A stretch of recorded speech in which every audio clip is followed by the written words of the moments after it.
Hi అండి. ఈ వీడియోలో అయితే టేస్టీగా పచ్చి శనగల పులుసు ఎలా చేసుకోవాలో చూపిస్తానండి. ఫస్ట్ అయితే శనగలన్నీ ఒలిచి పెట్టుకున్నాను.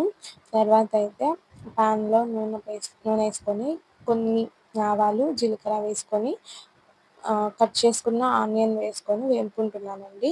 అందులోనే కట్ చేసుకున్న ఓన్లీ 1 పచ్చిమిర్చి, 1 టేబుల్ స్పూన్ వచ్చేసి అల్లం వెల్లుల్లి పేస్ట్, కొంచెం వేగిన తర్వాత టమోటా వేసుకొని అది కూడా కొంచెం మగ్గిన తర్వాత ఉప్పు, కొంచెం పసుపు వేసుకొని వేపుకున్నాను. ఇంకొక పక్క అయితే దీనికి కాంబినేషన్‌కి అయితే సంగటి చేసుకున్నానండి. అది అందుకే మీకు కొంచెం ఆ వీడియో కూడా కొంచెం యాడ్ చేశాను. తర్వాత